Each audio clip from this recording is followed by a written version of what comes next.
Ma'asyiral muslimin, ikhwani fillah rahimakumullah. Alhamdulillah, kita bersyukur kepada Allah Subhanahu wa taala atas segala nikmat yang Allah berikan kepada kita. Kita bisa melangkahkan kaki kita dan nanti kita diberikan taufik oleh Allah, senang dengan ilmu. Semoga Allah berikan kepada kita ilmu bermanfaat, kesehatan dan keberkahan di dalam kehidupan kita. Allahumma amin. Kedua kalinya salawat dan salam semoga tercurah kepada Nabi besar Muhammad sallallahu alaihi wasallam, keluarganya, para sahabatnya dan umatnya yang setia sampai hari kiamat. Pada kesempatan yang mulia ini, insyaallah kita akan lanjutkan pembahasan kita dan kita sampai pada bab ke-40 dalam mengkaji kitab Tauhid. Bab yang ke-40 dalam mengkaji kitab Tauhid yaitu babu man jahada syai'an minal asma'i was sifat. Bab hukum orang yang mengingkari nama-nama dan sifat-sifat Allah Subhanahu wa taala. Bab yang menjelaskan tentang hukum orang yang mengingkari nama-nama dan sifat Allah Subhanahu wa taala. Kita sudah memahami bahwa iman kepada Allah itu mencakup 4 hal. Iman kepada Allah mencakup 4 hal. Yang pertama, mengimani wujudnya Allah, bahwasanya Allah itu ada dan itu bisa diketahui melalui ayat-ayat Al-Quran, begitu pula sunnah Nabi Sallallahu Alaihi Wasallam. Yang kedua, melalui ayat-ayat kauniyah dengan mencermati makhluk-makhluk Allah Subhanahu wa taala. Karena adanya makhluk menunjukkan adanya penciptanya, dan agungnya makhluk menunjukkan agungnya Al-Khaliq, penciptanya Allah Subhanahu wa taala. Kemudian yang kedua, mengimani rububiyah Allah Subhanahu wa taala. Mengimani perbuatan-perbuatan Allah, bahwasanya Allah zat yang menciptakan, tidak ada pencipta selainnya. Allah zat yang mengatur alam semesta, tidak ada selainnya. Allah zat yang menghidupkan, mematikan, dan semua yang terjadi adalah di bawah kehendak Allah Subhanahu wa taala. Yang ketiga, mengimani uluhiyah Allah. Mengimani uluhiyah Allah, bahwasanya Allah zat satu-satunya yang disembah. Selain Allah itu sembahan yang batil. Yang berhak disembah hanya Allah Subhanahu wa taala. Selain Allah tidak berhak. Dzalika bi anna Allah wal haq. Dialah Allah sesembahan yang hak, yang benar. Wa anna ma yad'una min duni wal batil. Adapun yang disembah selain Allah adalah sembahan yang batil. Yang pertama, mengimani wujudnya Allah. Yang kedua, mengimani rububiyah atau perbuatan-perbuatan Allah. Yang ketiga, mengimani uluhiyah Allah, bahwasanya Allah sembahan yang hak satu-satunya. Kemudian yang keempat, mengimani nama-nama dan sifat Allah Subhanahu wa taala. Mengimani nama-nama dan sifat Allah Subhanahu wa taala. Dan kitab Tauhid ini mengkaji seluruh pembahasan atau pembagian tauhid, mengkaji tentang rububiyah, mengkaji tentang nama dan sifat. Akan tetapi yang paling dominan secara umum kitab tauhid membahas tentang tauhid ibadah atau tauhid uluhiyah. Pembahasan tauhid asma dan sifat sedikit, seperti bab ini bahas masalah asma dan sifat sedikit.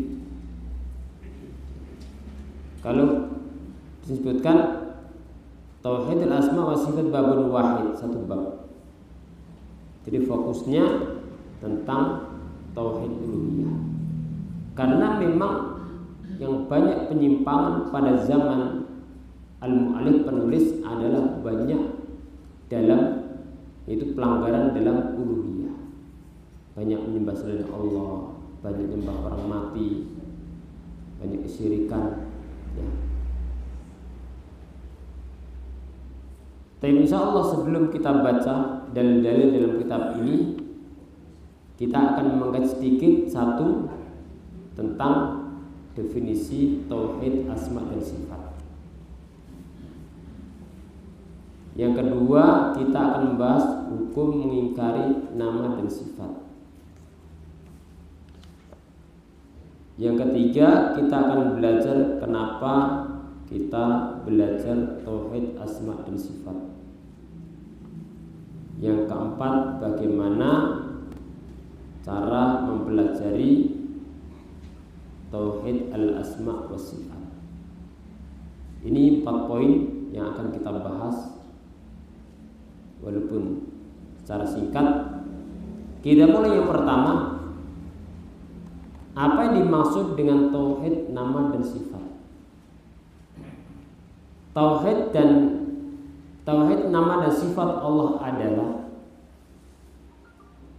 mengesahkan Allah dalam menetapkan nama-nama dan sifat Allah.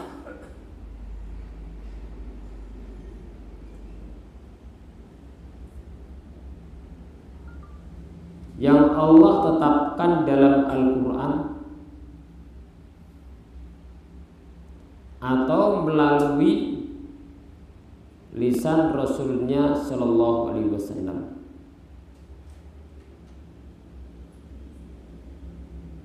Kenapa kita tetapkan nama dan sifat yang Allah tetapkan? Jawabannya apa?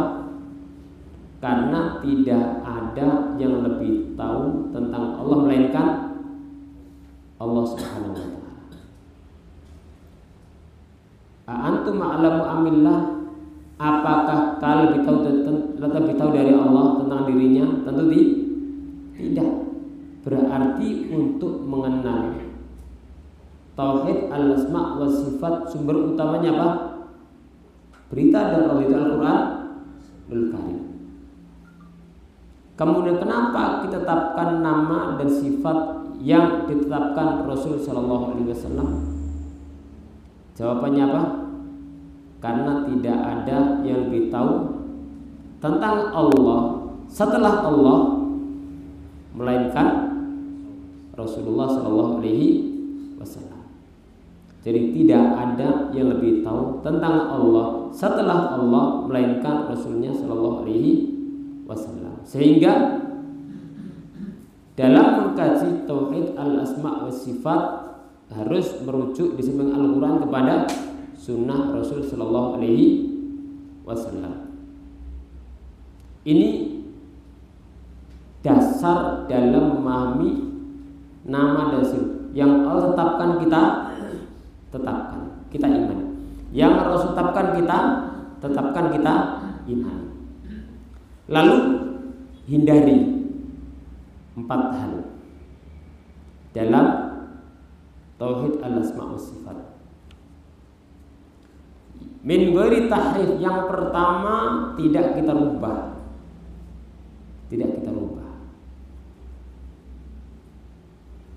Kita tetapkan lafadznya, kita tetapkan maknanya, tidak perlu dirubah. Wala taktil. Yang kedua, tidak kita ingkari. Tidak kita ingkari.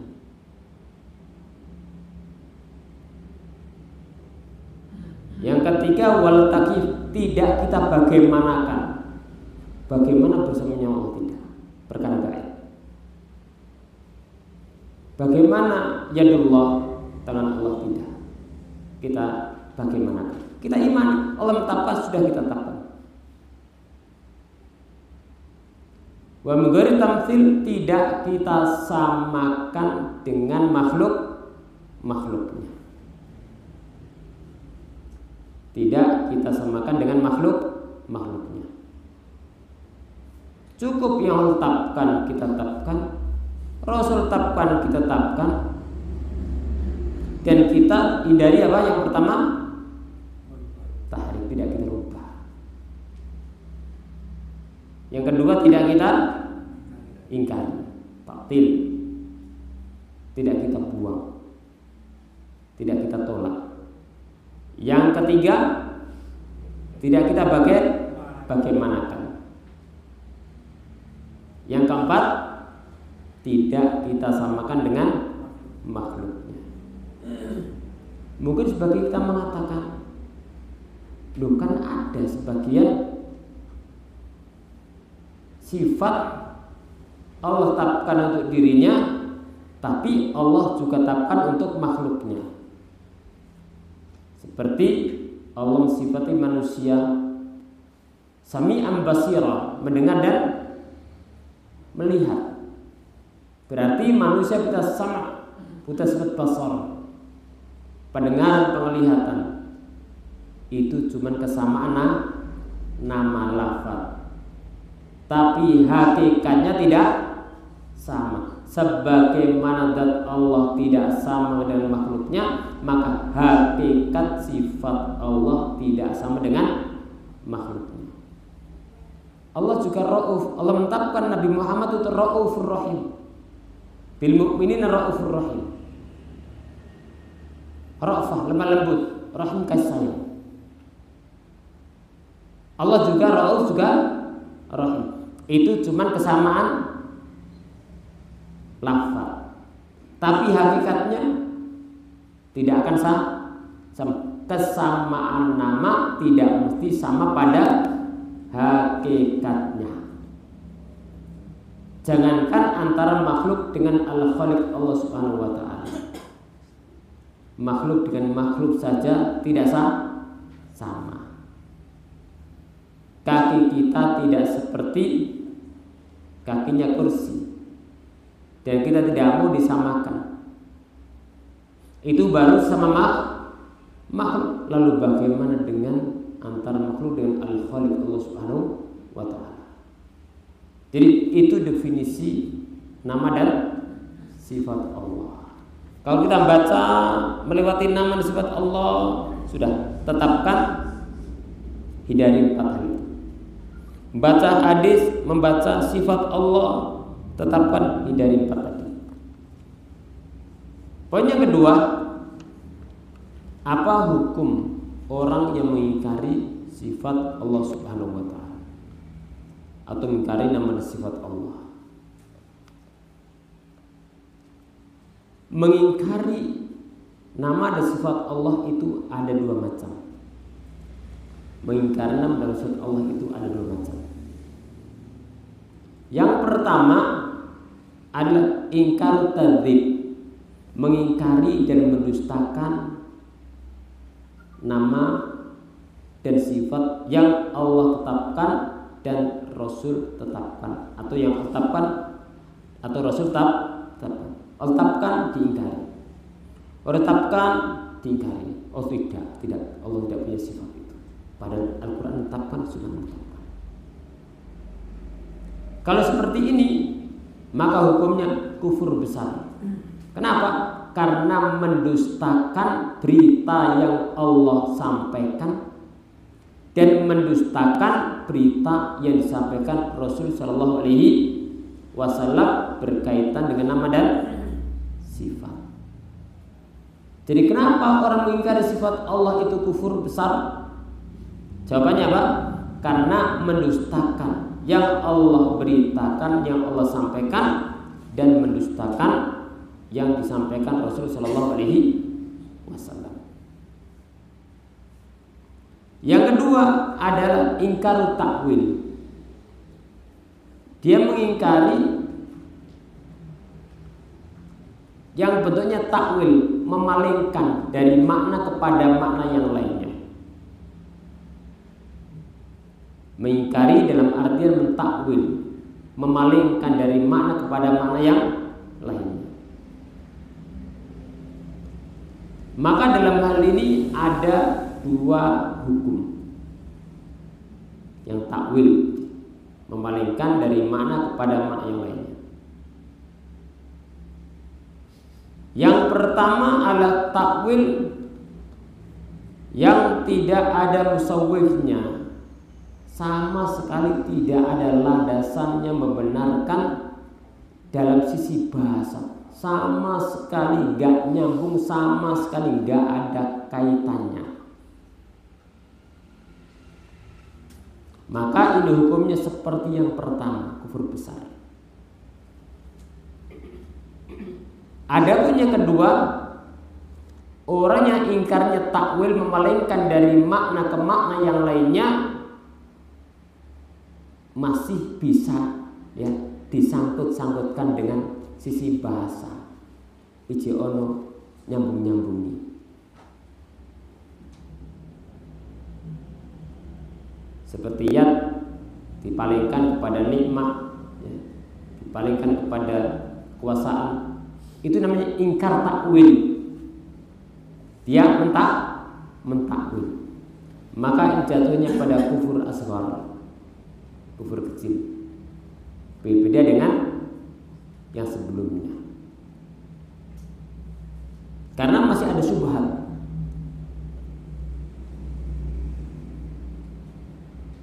Akan tapi seorang muslim tidak boleh mengingkari, baik ingkar dalam bentuk mendustakan sifat yang Allah sampaikan, atau disampaikan Nabi Shallallahu Alaihi Wasallam, atau mentakwil. Sudah imani apa adanya, imani apa adanya. Karena pembahasan masalah sifat Allah perkara gaib, maka kita imani. Cukup berita dari Allah kita imani, sami'na wa ata'na. Berita dari Rasul kita imani. Dan memang ibadah berkaitan dengan berita-berita keimanan. Bagaimana cara menjalankan? Mengimani, percaya. Itu ibadah. Kalau perintah menjalankan, kalau larangan menjauh. Cuma kalau berita, bagaimana mengamalkan ayat dan hadis berita, terutama berkaitan dengan zat Allah Subhanahu wa taala, sifatnya, dengan cara mengimani, itu ibadah. Ibadah qalbiyah, ibadah hati.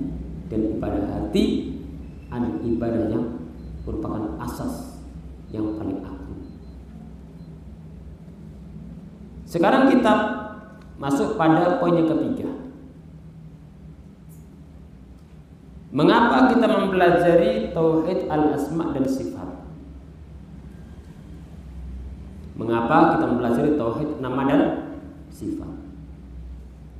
Yang pertama adalah untuk mewujudkan tauhid yang sebenarnya. Untuk mewujudkan tauhid yang sebenarnya. Karena seorang tidak dinyatakan sebagai seorang yang muwahhid, yang benar-benar mentauhidkan Allah. Tidak dinamakan orang tersebut mentauhidkan Allah sampai dia mentauhidkan Allah dalam perbuatan-perbuatannya. Kita imani dalam masalah uluhiyah, sesembahan, ibadah hanya kepada Allah. Yang ketiga dalam nama dan sifat kita imani juga. Dan Al-Quran itu penuh dengan membahas tiga hal ini. Maka Ibnu Qayyim mengatakan kullu ayatin tatadamman at-tauhid. Setiap ayat dalam Al-Quran itu kalau dikaji pasti mengandung pembahasan tauhid. Kemungkinan yang pertama membahas tentang perbuatan-perbuatan Allah yang wajib kita imani, kita taatkan. Dan itu penting supaya kita mengagungkan Allah. Atau menjelaskan tentang hak Allah, ubudiyah hanya kepada Allah, tauhid uluhiyah. Atau menjelaskan tentang nama dan sifat Allah, tauhid nama dan sifat. Atau membahas tentang konsekuensi daripada tauhid, yaitu amal perbuatan dan perintah dan larangan. Itu kan buah daripada tauhid. Akhlak yang baik buah tauhid. Atau membahas tentang keutamaan bagi ahli tauhid, balasannya balas baik.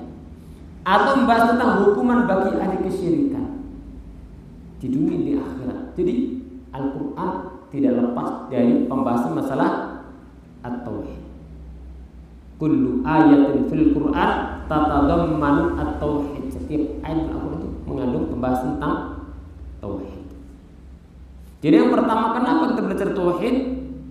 Untuk mewujudkan dan untuk menjadi seorang muwahhid dengan pembagian yang ada. Yang ketiga, kenapa kita mempelajari tauhid al-asma dan sifat? Karena di dalamnya ada kehidupan hati. Di dalam mengkaji tauhid nama dan sifat itu ada kehidupan hati. Karena hati kita tidak akan hidup tanpa mengenal Allah Subhanahu wa taala. Di antara tanpa mengenal nama dan kitab Fiqhu al-Asma al-Husna. Fikih nama Allah Subhanahu wa taala. Kitab ini luar biasa. Dibahas satu nama demi satu nama, tentang kandungannya, tentang faedahnya dan kaitannya dengan keimanan. Kitab tulis Syekh Abdul Razak Al-Badr, luar biasa. Baca itu insya Allah terasa menambah iman. Karena di antara cara meningkatkan iman dengan mengenal nama dan sifat Allah. Bagaimana seorang akan bertambah imannya? Bagaimana seorang akan hidup hatinya kalau tidak kenal sesembahannya? Maka mempelajari tauhid nama dan sifat itu memberikan kehidupan hati. Yang ketiga, kenapa kita mempelajari tauhid nama dan sifat? Kita mempelajari tauhid nama dan sifat karena berharap surga. Kita mempelajari tauhid nama dan sifat Allah adalah karena berharap surga. Nabi Shallallahu Alaihi Wasallam bersabda, "Lillahi tis'atun wa tis'una asman, man ahsaha dakhalal jannah." Allah memiliki 99 nama. Allah memiliki 99 nama. Tapi ini tidak pembatasan.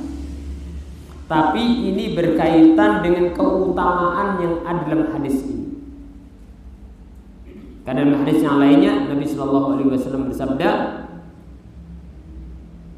"Inni Allahumma inni abduk wa ibnu abdik wa ibnu amatik, nasiyati biyadik, maudin fiyya hukmuk, adlun fiyya qada'uk, as'aluka bi kulli ismin walak sammaita bi nafsak aw anzaltahu fi kitabik aw 'allamtahu ahadan min khalqik aw ista'tharta bihi fi ilmil ghaibi indak." Atau nama-nama yang engkau simpan pada dirimu, tidak dikabarkan kepada makhluknya. Nah, kembali kepada hadis tadi, lillahi tis'atun wa tis'una asma, man ahsaha dakhalal jannah. Siapa yang mengihsanya, dalam lafaz yang lain man hafidha, siapa yang menghafalnya, maka dia akan masuk surga. Apa makna man ahsaha? Para ulama menyebutkan ada 4 makna siapa yang menghitungnya, menghafalnya akan masuk surga. Yang pertama adalah man ahsaha, artinya hafizah, menghafal. Jadi tahu nama-nama Allah Subhanahu wa taala. Ini penting. Sumbernya apa? Tidak ada jalan kecuali dari Al-Qur'an dan Sunnah. Yang kedua, ma'rifatu maknaha. Jadi mengenal makna-maknanya, tidak sekedar disebut tok lafaz-lafaznya. Tapi ma'rifatu makna yang kedua adalah mengenal maknanya. Apa makna Allah? Apa makna Ar-Rahman? Apa makna Ar-Rahim? Allah apa makna Al-Malik? Apa makna Al-Quddus? Allah apa makna Salam? Allah makna Al-Ahad? Mana Ar-Razzaq. Jadi harus tahu maknanya. Ma'rifatu, kenal makna-makna. Yang ketiga adalah al-amalu biha, mengamalkan kandungannya. Mengamalkan apa? Kandungan nama-nama Allah Subhanahu wa ta'ala. Seperti umpama di antara nama Allah Al-Ahad, Allah Maha Esa. Bagaimana mengamalkan nama Allah Al-Ahad? Ya, tidak menyembah kecuali hanya kepada Allah. Karena Allah Ahad, Esa. Allah Ahad fi dzatihi, Allah Ahad fi rububiyatihi, fi asma'i dan sifatihi, Esa. Maka wa fi ibadatihi, maka ibadah hanya kepada, tidak menyembah selain Allah. Bagaimana mengamalkan nama Allah umpama Ar-Rahman, Ar-Rahim, yang mengandung sifat rahmah? Cara mengamalkan dengan melakukan amal-amal soleh, amal ketaatan yang mendatangkan rahmat Allah Subhanahu wa ta'ala, yang mendatangkan rahmat Allah Subhanahu wa ta'ala. Itu cara mengamalkan nama Allah Subhanahu wa ta'ala, Ar-Rahman Ar-Rahim. Bagaimana mengamalkan nama Allah seperti As-Sami'? Maka dengan muraqabah, senantiasa merasa muraqabah bahwasanya semua ucapan kita didengar oleh Allah Subhanahu wa ta'ala. Allah mendengar yang keras, yang pelan. Maka bagaimana mengamalkan? Dengan mewujudkan keikhlasan bahwa amal ini hanya untuk Allah, dan hati-hati tidak mengucapkan ucapan-ucapan tidak baik yang menimbulkan murkanya Allah Subhanahu wa ta'ala. Bagaimana mengamalkan nama Al-Alim, Al-Basir, Allah mengetahui, Allah Maha melihat, ya dengan muraqabah, merasa diawasi Allah Subhanahu wa ta'ala. Allah mengetahui segala sesuatu, Allah melihat segala perbuatan kita. Hati-hati. Maka ini bagian daripada mengamalkan nama dan sifat Allah Subhanahu wa ta'ala. Maka yang ketiga apa tadi? Man ahsaha, dengan mengamalkan kandungannya, mengamalkan kandungan nama Allah. Yang keempat, dengan berdoa melalui atau dengan menyebut nama-nama Allah Subhanahu wa ta'ala. Dengan berdoa, dengan menyebut nama-nama Allah Subhanahu wa ta'ala. Namanya tawassul dengan nama dan sifat Allah. Ketika doa kita sebut, kita minta rezeki, Ar-Razzaq, ya Allah, zat yang Maha pemberi rezeki, berikan aku rezeki. Jadi permintaan disesuaikan dengan nama Allah. Ya Alim, alimni, ya Allah, zat yang Maha mengetahui segala sesuatu, ajarkan padaku ilmu bermanfaat. Ya Rahim, ya Rahman, ya Rahim, irham, ya Allah, zat yang Maha pengasih dan penyayang, sayangi aku. Ya Ghafur ighfirli, ya Allah Zat yang Maha Pengampun, ampuni aku. Itu namanya apa? Berdoa melalui nama dan sifat Allah. Jadi hadis tadi hadis yang agung sekali. Lillahi tis'atun wa tis'una asman man ahsaha dakhal jannah. Allah memiliki nama dan Allah memiliki 99 nama. Siapa yang menghitungnya, menghafalkan, artinya tidak nyebut tapi apa? Hafal nama-nama Allah, mengetahui nama-nama Allah. Yang kedua apa? Memahami maknanya. Bukan disebut tanpa paham apa yang dibaca, tapi yang kedua memahami maknanya. Yang ketiga mengamalkannya. Yang keempat apa tadi? Berdoa dengan menggunakan nama-nama Allah Subhanahu wa taala. Nah, kalau seperti ini man ahsaha, maka balasannya apa? Dakhalal jannah. Sil'atul ghaliyah. Barang dagangan Allah surga itu mahal, maka dibayar dengan amal-amal soleh, diantaranya dengan mengetahui nama-nama Allah, memahami kandungannya, mengamalkan isinya. Yang keempat berdoa melalui nama-nama Allah Subhanahu wa taala. Itu yang ketiga. Jadi mengapa kita belajar tauhid asma dan sifat? Harapannya apa? Kita berharap surga Allah Subhanahu wa taala, karena Rasul mengkabarkan berita yang mulia tadi. Yang keempat, karena ini adalah jalan yang ditempuh para ulama, para salafus saleh. Mereka mengimani nama dan sifat Allah, maka kita imani. Bagian dari meniru orang-orang mulia. Seorang penyair mengatakan,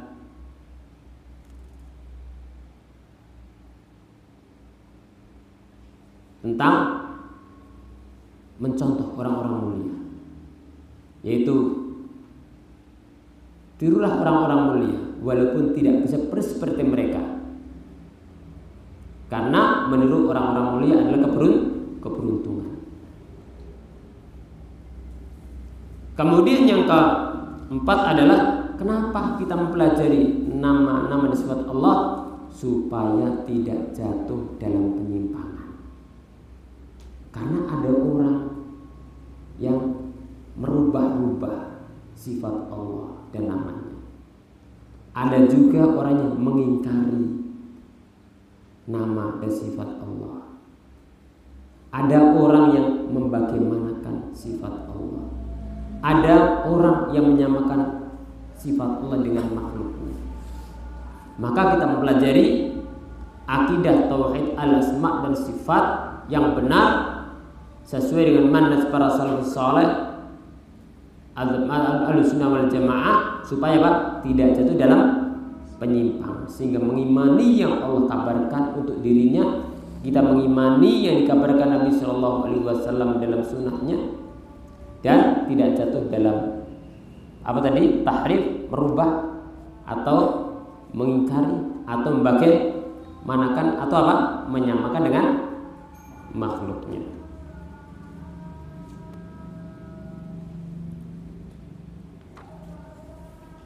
Kemudian poin yang keempat, bagaimana kita mempelajari tauhid al-asma dan sifat. Yang pertama, sebagaimana kita belajar itu ibadah. Belajar itu ibadah. Maka dalam belajar terutama pembahasan masalah akidah ini harus di atas jalan yang ditempuh oleh para sahabat, para tabi'in, dan a'immatul kaum muslimin, a'immatul muslimin. Tidak berdasarkan akal belaka, tapi berdasarkan manhaj al-sunnah wal jamaah, para salafus saleh, sahabat tabi'in, dengan berdasarkan Al-Quran dan sunnah. Yang kedua, ketika kita belajar nama dan sifat Allah, tujuannya harus supaya kita bisa mengagungkan Allah Subhanahu wa taala. Jadi kita belajar sifat untuk mengagungkan, bukan untuk mengakal-akali. Bukan tujuannya adalah untuk memalingkan, tidak, tapi untuk mengagungkan Allah Subhanahu wa taala, mengagungkan nama dan sifatnya.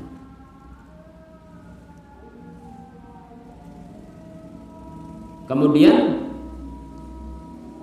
yang ketiga adalah ketika kita mengkaji nama dan sifat Allah, tidak masuk dalam hal yang tidak ditanyakan para sahabat, seperti halnya bertanya tentang bagaimana sifat Allah Subhanahu wa taala, karena itu perkara gaib. Hanya Allah yang tahu tentang bagaimana. Jadi dibangun taslim, pasrah, mengimani, menerima berita dari Allah dan Rasulnya. Karena perkara gaib ada batasannya. Kemudian yang keempat, dalam mempelajari tauhid nama dan sifat harus dibangun di atas dalil. Harus ada dalil Al-Quran dan Sunnah Nabi Sallallahu Alaihi Wasallam. Jadi kita ketahui dalilnya, kemudian kita yakini. Bukan diyakini dulu baru cari dalilnya benar atau salah, dalil paksa tidak, tapi dalilnya dulu apa kandungannya, kemudian kita yakini. Dan camkan nasihat Imam Syafi'i yang mengatakan amantu billah wa bima ja'alillah ala muradillah. Aku beriman kepada Allah dan semuanya datang dari Allah sesuai dengan dimaksudkan, diinginkan Allah Subhanahu wa taala. Wa amantu bi Rasulillah wa bima ja'al Rasulillah ala muradi Rasulullah sallallahu alaihi wasallam. Dan aku beriman kepada Rasulullah dan semua yang datang dari Rasulullah sesuai dengan dimaksudkan oleh Rasul sallallahu alaihi wasallam. Jadi ada ridho terhadap yang datang dari Allah dan Rasul. Ada sikap beriman dengan penuh ketundukan dengan berita yang datang dari Allah dan Rasul, terutama apa? Berkaitan perkara-perkara gaib seperti nama dan sifat Allah Subhanahu wa taala. Ini muqaddimah yang insyaallah berikutnya kita akan masuk pada beberapa dalil yang disampaikan oleh al-mu'allif rahimahullah ta'ala.